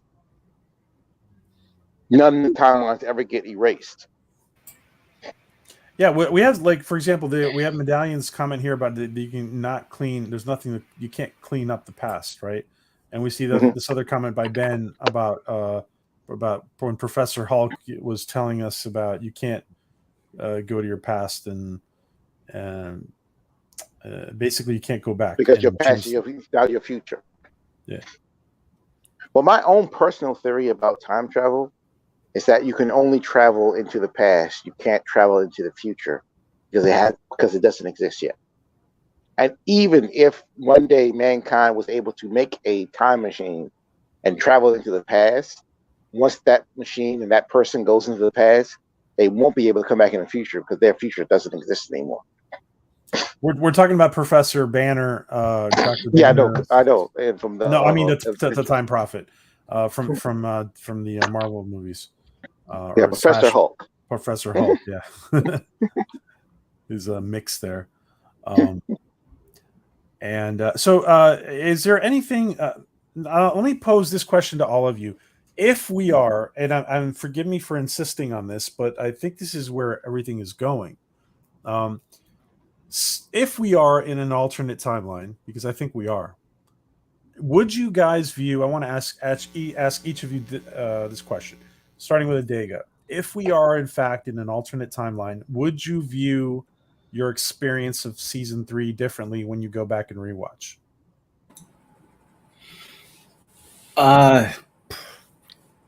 It'd have to be some pretty fancy ties together. For some of the episodes, yeah, it would fit, but this time one, I don't see it being corrected. I could see bits and pieces of it being corrected, like everyone's mentioned the last scene with them drinking together and how they seem to almost nonchalantly blow off what they did to a version of Gordon and a family. But for a multiverse, in some ways, or alternate timeline, it can tie in some loose ends and make things make sense. I don't think it'll do enough, though, in certain parts. This episode was just, like I said, a mess. But when it comes to going to the Krill homeworld, there's some things that could be changed there. You know, dealing with the child or the presidency or different things that could have alternate outcomes, or how they dealt with the Kalon. A few things could be, you know, and we got Klyden's gone, you know. For now, there could be an aspect where that gets resolved a different way. I could see a pretty savvy writing room making that all believable at one point, but it'd be tough. So I am on the side saying it could be an alternate, but I don't know how it's going to work very well. It can work to some degree, but I don't know about very well for everything. But you know, that's me saying that one episode has spoiled the whole series, which I don't think so. I think so far, contrary to some people, I think it's gone pretty well, and contrary to others, you know, who say it's gone bad, I think overall it's in about a 7. And so I'm just rambling now, but having an alternate timeline, it could be fun overall, but it's not going to fix everything. But I think it could be fun. Okay. I think personally that the term New Horizons may be even I think we're going to find new meaning by season's end with the words New Horizons. You're probably right. You got a lot of hope there. Let me ask Resolute. Let me say really quick hello to Professor Brainy Specs, DJ Ronnie, Pop Culture, Hargrave. Good to see all of you guys. Thanks for joining us. Resolute, what do you think? What if we find out we are definitely in an alternate timeline, does it change your views on what you've seen, experienced so far in season 3? not really. And for one, if that New Horizons part is a reference to multiple timelines and more time travel, I think that's a very big mistake. The last thing they need to do is muck up everything with a whole bunch of time travel. But so far, to me, the entire season has been pretty middling. Not really worth rewatching more than I already have.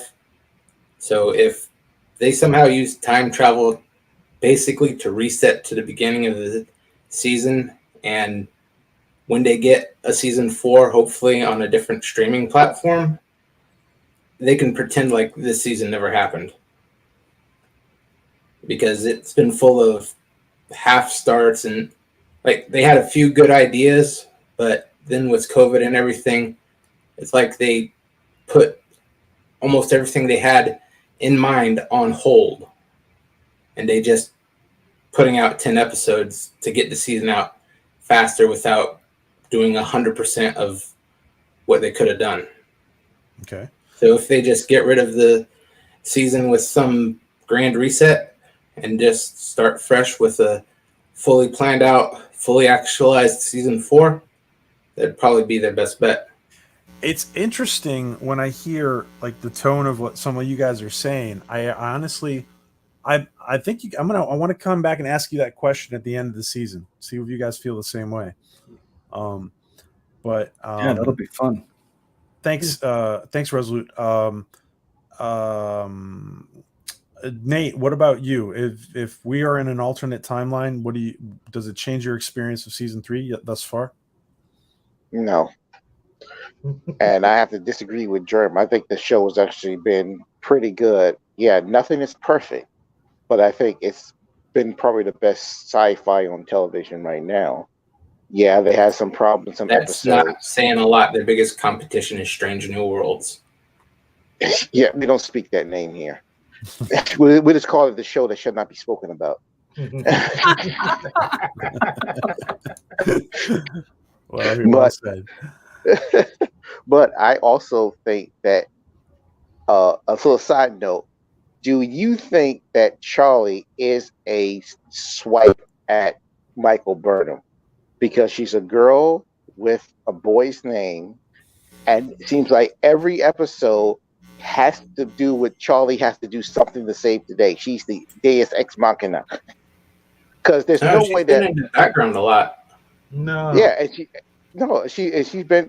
that her whole seeing in 3-dimensional things. They use that like to save Isaac. They used it to coming in to save the day. To save the day when they were running from the krill. They said, "We got to navigate right here. Help me out, Charlie." She told them which way to go, even though she'd never even been there before. And then they had her help Isaac with the Dasonium drill, which he would not need her help. He's a artificial, highly intelligent life form. He already thinks in 3 dimensions. He can play a piano concerto, make an fire up an egg salad sandwich, and play operation all at the same time in his head. He didn't need her help. It made no sense. Yeah, in this episode, but besides this one and the first one, what has she really done? No, like I said, when they on the krill, they were running from the krill. She told Lamar which way to go, even though it's a place she's never been there before. But she could somehow navigate and knows which way to go. She never been there before. That made no sense. No, that makes sense. She had a navigational scanner. No, the scanner was out. That's why he had to use her. So the scanner could take him back to what it was before, like a GPS. With it, yeah, krill first, the gently falling rain. When they were running from the krill in the sky car, their navigational array was knocked out by a gunshot, and he couldn't find his way back to the shuttle. And he said, "Help me out, Charlie." She said, "Go left." He said, "You sure?" She said, "No." And he went left and ended up going to where he was supposed to go. But Charlie shouldn't know where to go because she'd never been there before. I don't care how much 3-dimensional she's thinking. Okay, that's being really, really picky. Okay. But come on. No, stop I'm with that Nate. That's a little bit beyond nitpicky. Let's everybody stop and back up for a minute, okay? Okay. It's not I see where you're going. That's not that character. Charlie is not a Mary Sue. Okay, she's totally opposite of what a Mary Sue actually is. If you understand that type of a character, she's not well liked. She can do some things. She can't. She's not like Michael Burnham, who does everything and does it great and wonderful. Charlie has issues. Okay, Michael Burnham does not. Michael Burnham's the bestest ever. Nobody tells Charlie she's the bestest ever.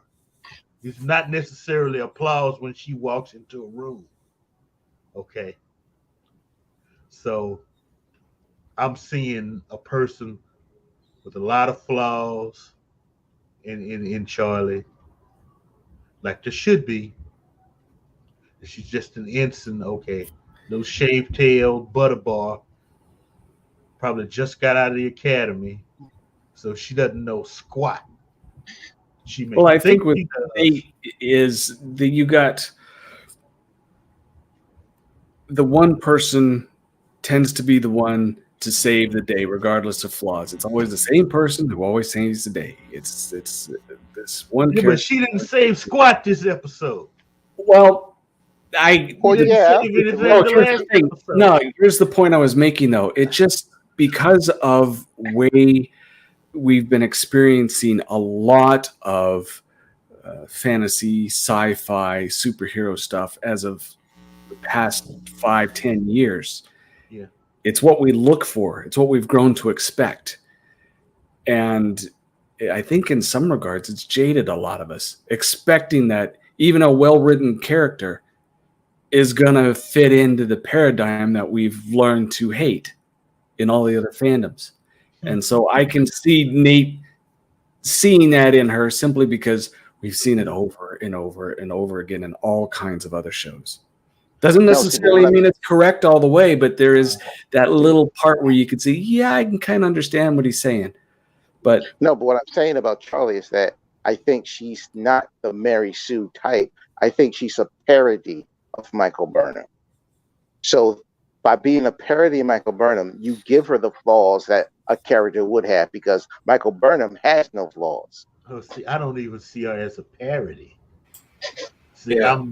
To me, this show, 3 seasons, 2.98, how many points, 2.5 seasons, it's moved enough away from Star Trek to have its own place. Okay, when it first started, okay, it was Trek-like, but now it's on its own, especially with what we're seeing now on Hulu. I agree. We have to stop comparing it to Trek because let's face it, Trek is garbage these days. Well, yeah, you're right. You're right. We cannot compare it to Trek, Mr. Lundell, but we can't anymore. We can't anymore. Yeah, but let me just say too, as far as poking fun at Trek, we had Unk in this episode again, the tardigrade. He was in the party. So yeah, I understand where Nate's going. with this.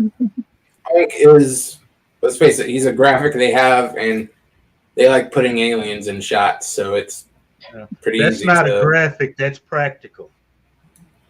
Just one comment before we move on to the other people. I'm sorry I'm being rude and interrupting, but unlike the other shows, I think I faded out for a second. Unlike the other shows that we've been watching or avoiding, we're a group of different people with different opinions who are actually enjoying discussing all the different opinions. It isn't like the other shows where almost everyone hates it except for a small group of people that will defend it just because it's something they want to defend.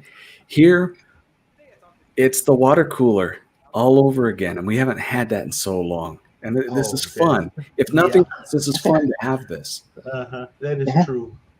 Amen, brother. Absolutely. Can I get an amen?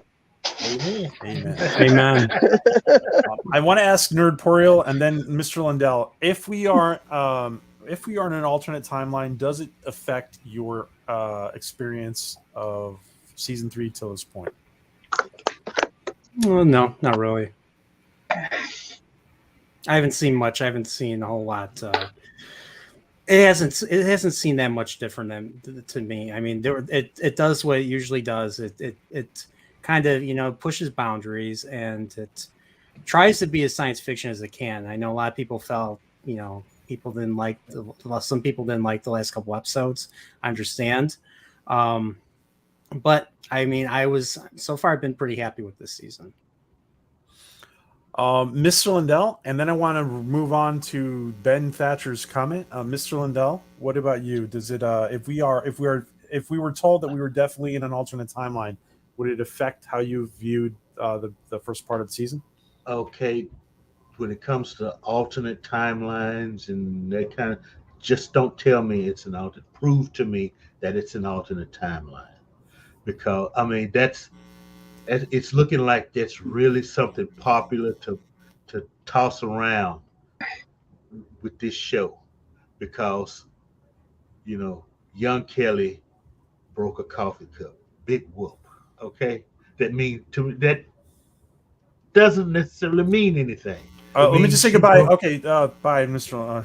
Nerdporial. I had to run. Okay, go ahead, Mr. Lindell. Sorry. To me, it just means a coffee cup got broke. This is not a Douglas Adams book. Okay, let's just So if tea is spilled, some galaxy is not going to implode on itself. Let's go with what Seth is. Let's go with what he's giving us right now. Okay, because to me, this season, he's actually world building. We're learning more about Union planets and what's out there in Orville, in the Orville universe. So let's just run with that right now, and then we can discuss maybe around season 12 about alternate universes and whatnot. Yeah, because wasn't the timeline already changed with Priya? Yeah, because that's her, they were supposed ago. to die. Yeah, according to her, they were all supposed to be dead. Mm-hmm. So the timeline's already been changed. So you can't do anything about it. Just move on. Let me ask you guys this question. Ben Thatcher says, I said in this another stream, Kalon's normally working threes.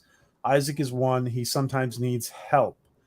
What I want to get from this comment is, I want to ask this question: how did the Kalon know what was going on board the Orville?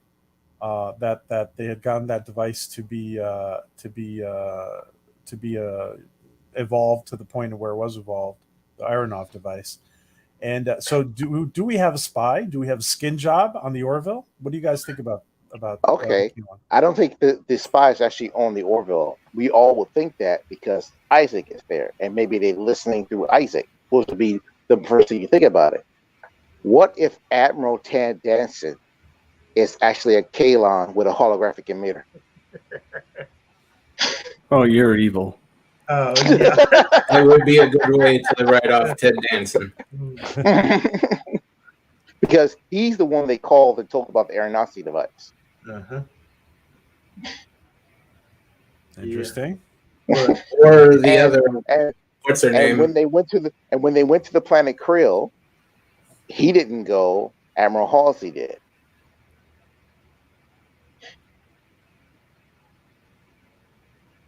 But let's just go really simple. Kalon are monitoring radio communications. Yeah, just like back in World War II, they probably cracked the code. They don't even know they cracked their code. Right. I mean, I'm sure firing that thing up was pretty much like sending off a bunch of fireworks and say, hey, there's something really very powerful over here. Come check it out. Yeah. Let's not. And I guarantee you, unlike in that show that shall not be named, looking through a telescope, they actually put probably a more sophisticated scan and saw that it was temporal energy and knew what it was. Yeah, they because figured out a from warp Isaac. drive for looking through a telescope, right? Yeah. They did a As more for your detailed Admiral Skin Job theory, Yeah. Uh-huh. maybe not Ted Danson, maybe what's her name, who ordered the retreat and left the Orville behind. Oh. Actually, you know what? You got something there. Because you wouldn't leave the Orville behind. Matter of fact, her ship being the bigger ship, she should have stayed behind to fend off the Kalon while everybody else would escape, especially the Orville because they had the device. But she left the Orville behind. You might be onto something there. Medallion is saying if this was a Star Wars discussion, we would be threatening to dox each other. I know, right? Yeah, no. If this was a Star Wars discussion, the knives would have been out a long time ago. Somebody'd be bleeding on the floor right now. If this was a Star Trek discussion after Obi-Wan Kenobi, I wouldn't be here.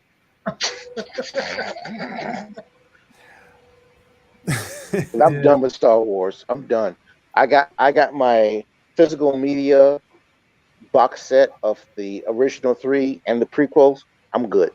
Same here. Later, Dr. Omega. Have a good weekend. Thank you for joining us. Have fun. Keep it legal, Dr. Omega. The Union and the Kalon are at war. There would clearly be an intelligence war going on. So yeah. So you know what? And what's her face? Charlie says what we don't know what kind of sleeper programs the Kalon have put inside of Isaac. I mean, that's a possibility. Yeah, they could just be listening.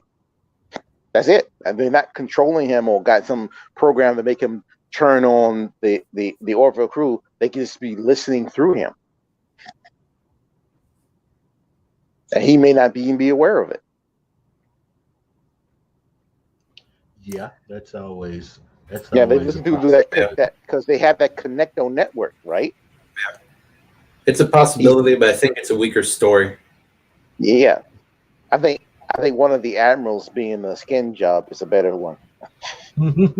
I think that I have a feeling that we're going to be blown away at the end of the season with a lot of revelations. And I predict that at either the end of the season or maybe this next episode, at one point they're going to be in the astrometric lab, and an egg salad sandwich will just pop up. Will let us know that this happened 3 months after the previous episode. I'm just hoping it doesn't hit the front view port, and I go, "Oh man, they ripped off Babylon 5 with the teddy bear." Or they run into it, it's just it would just appear right in the middle of the console where it's supposed to. That's it. Yeah. No, it would be outside the ship, and no, it just wouldn't. as the It'll ship be right comes in the out of console. quantum, splat, there's egg salad all over the. No, it'll just be on the console. Yeah. Ben says here that the holographic emitters that were derived by Isaac from the Calavan, I think, right? What if the Kalon are using them to be among us, right? That's what I said. Admiral Ted Danson. Isaac's doing it in this episode. Yes. Yeah. Any other things that we haven't talked about that sparked interest to you guys? Any of you guys? In this episode? I love the part of this episode that proved my theory about how the quantum drive worked. If you remember, it was a while back. I think it was one of the first streams I was on with you, and I was talking about quantum drive compared to warp drive and how different they work, and how quantum drive explains how they can travel from place to place without time passing, which Star Trek has not. I'm sorry, the warp field doesn't explain that, but the quantum bubble explains it, that it keeps them in real time and moving at an accelerated rate. So if it takes them a week to get from point A to point B, it's a week real time. If it's a couple of hours, it's a couple of hours real time. While Star Trek being warp speed just means they're moving fast. Everything else should move the same speed around them. So if they have to take a long time to get someplace, time should pass. But the Orville works exactly the way I said it worked. What about this, guys? Charlie being a Kaylon spy. What about the fact that she was left alone on that escape pod? Who knows if she was scooped up by the Kaylon for a while and then returned, right? Oh damn, It's a possibility. That would be wicked. That would be wicked. Yeah. Because how she keep pointing fingers at Isaac, talk about how she hate Isaac, hate the Kalons and stuff like that, and she may not even know that she's a sleeper. Exactly. Yeah. She could be a Manchurian candidate. That would that would be great. I saw you guys talking, but you guys are good. You guys are you and Time Prophet are great guys, so don't worry about it. Whatever.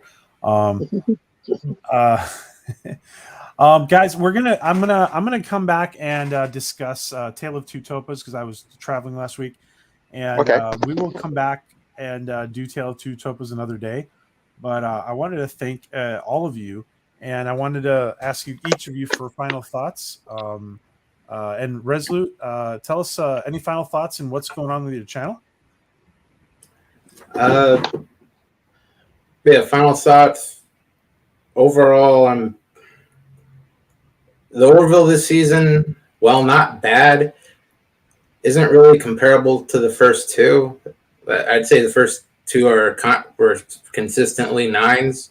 This one season so far is a 7. I'm hoping the last 4 episodes can really shoot it up. But as for my channel, I'm doing Saturday morning cartoons watch party tomorrow morning at 8 a.m. Just a couple weeks from the season finale for the show, and then I'll be moving on to a new set of programs for it. Awesome. And I have something that's coming to me where I am right now. It's coming to me, and I have to then get it to you, Resolute. So I did want you to let you know I have not forgotten about that from the contest. Yes. Thank you. Thank you, Nate. Any final thoughts and what's going on with your launch? Well, I had a major setback because my computer is now a giant paperweight. I am talking to you right now via my phone. I have to get another computer, but right now I just can't afford it. Yeah. I might have to spend more money for my wife in France. It's just popped up that she's sick. She got the COVID, so she may have to miss her return flight. Oh. So I might have to buy. She's okay. Yeah, she's actually doing good. She had all the shots, so it's not really affecting her too much. She got a sniffles and a headache, but she's hanging in there. Because they're abroad, right? So, yeah, they're in France. So I might have to end up paying for another set of plane tickets for them to come back if they miss their flight. Ouch. Okay. Wow. So my final thoughts about the Orville, I had to disagree with the germ here, my germ. But I think this season is really good, just as good as the last season, if not a little better. Yes, it's not 100% perfect, but no show is. Every episode has their problems, their plot holes. You can look at it and says, well, they wrote this way, or they did this that way, or they focused on this person instead of that person. That, every show has that, good and bad. But the best thing about the Orville is that there's more good than there is bad. Yeah. It's still an enjoyable watch. We can sit here, the 5 of us and everyone else in the chat can talk about the Orville, like you said before, like water cooler talk. Like when we were kids and we used to argue about superheroes, like who's faster, Superman or the Flash? But we enjoy the Flash, we enjoy Superman. We're not sitting here tearing the show apart and saying, well, I'm not going to watch this anymore. They ruined the lore. No, they didn't do that. It's still an enjoyable show. So I'm enjoying the Orville, and as far as I'm concerned, almost every episode has been kicking up to 11. Matt, I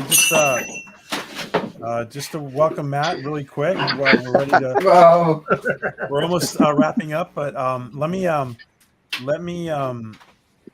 let me ask Mr. Lundell what and guys, this is Resolute's channel. Make sure you are subbed to Resolute, please. And Mr. Lundell, tell us please your final thoughts and sorry, I got distracted. Tell us your final thoughts and what's coming up with your channels. Final thoughts. Okay. Resolute, I have to kind of go against you as well. It's not a tint as bad as you're letting on to be. Okay. I don't sometimes I listen to a lot of critics of things. I'm going, what the hell was he watching? But to each his own. I'm not going to just make it as great as Nate did. I would give this so far. The way I'm grading it this season is 8.5. And that's only because one episode we'll talk about later was the weakest.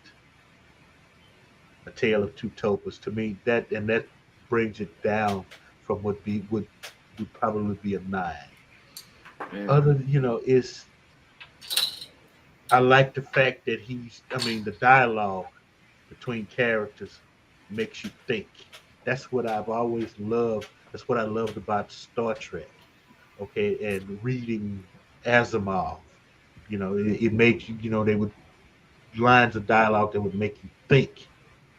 And it's back now. That's been missing from sci-fi for a while, and it's back now. That's what I really like about this.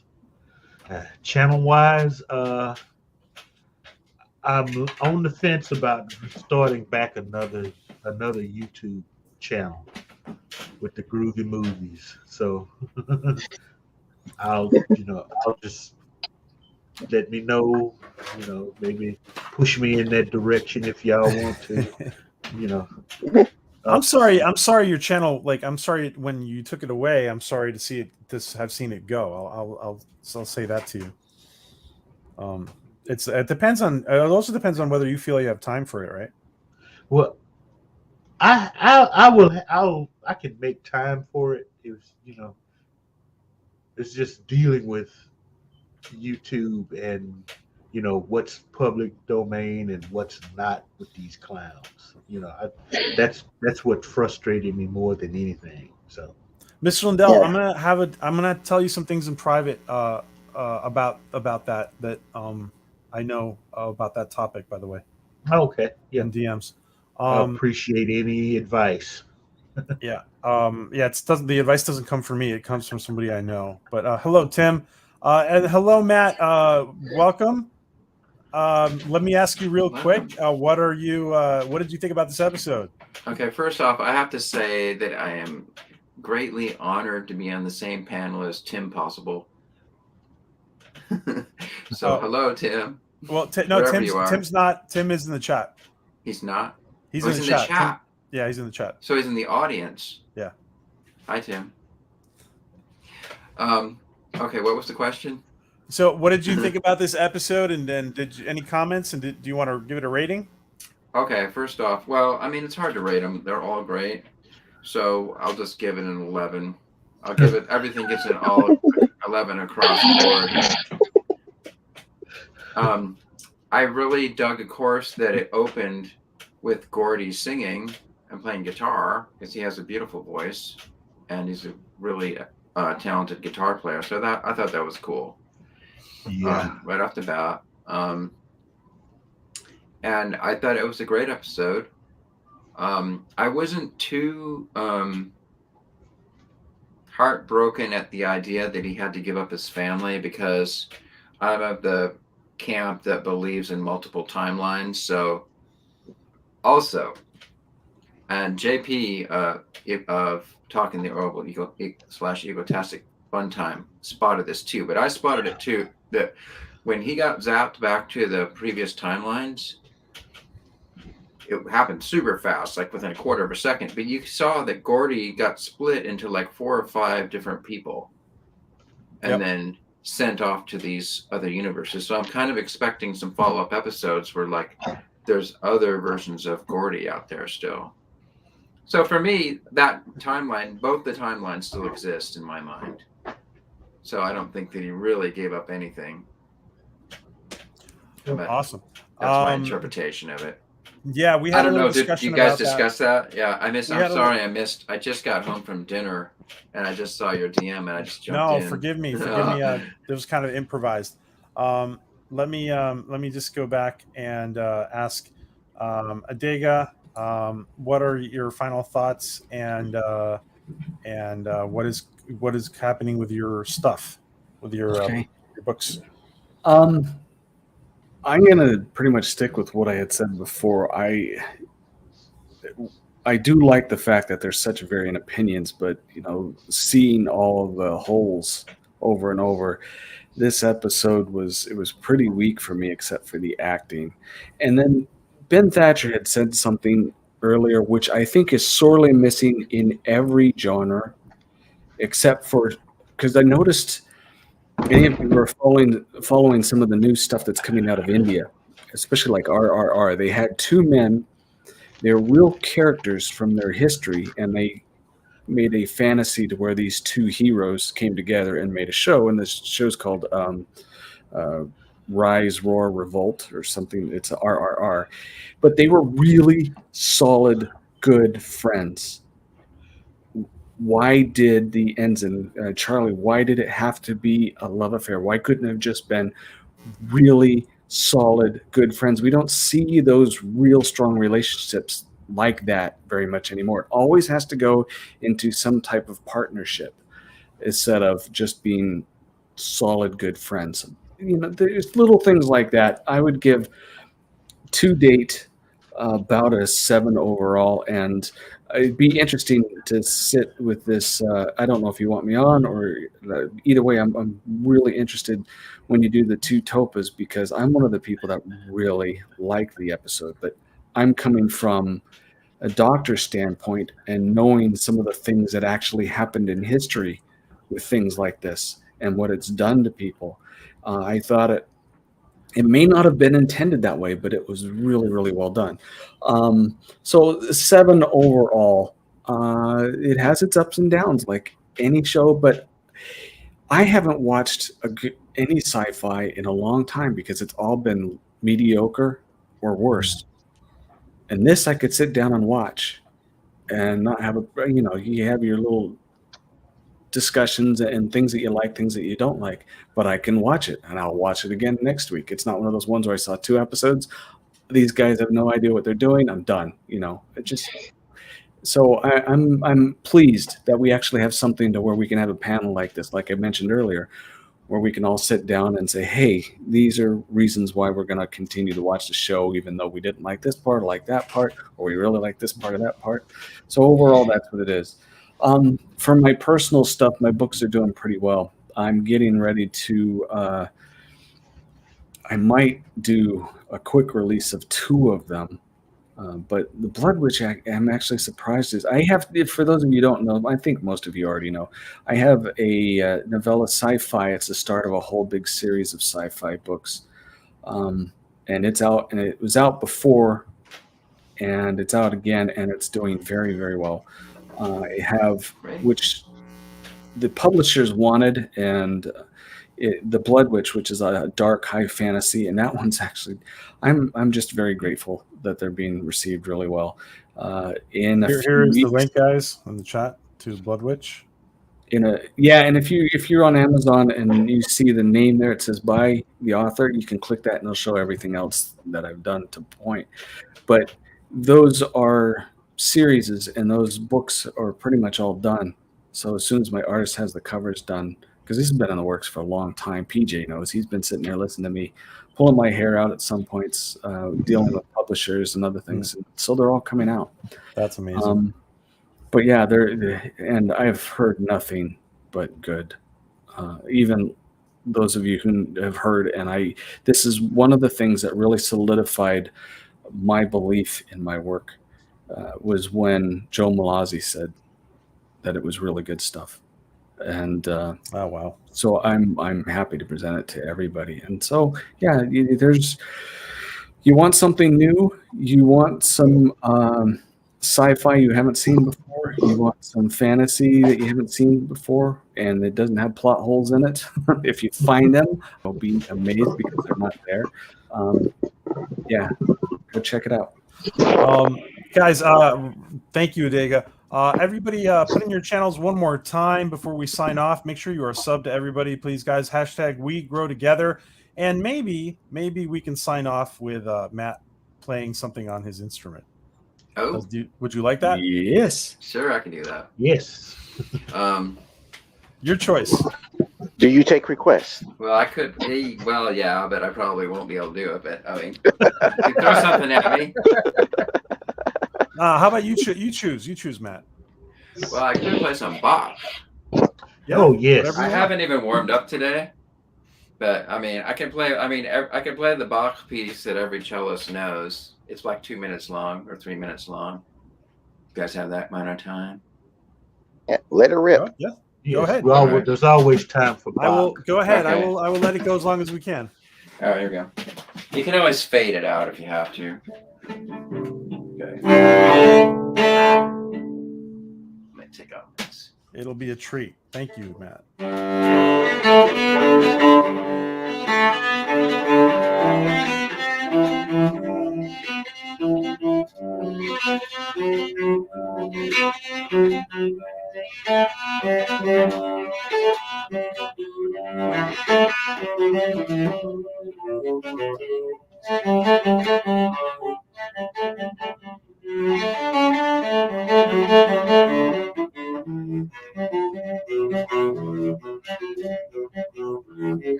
All right, guys. I want to thank everybody as we listen to Matt. I want to thank Ben Thatcher, Medallion, Pollo Zapatos, Luis Sparrow, Tom Prophet.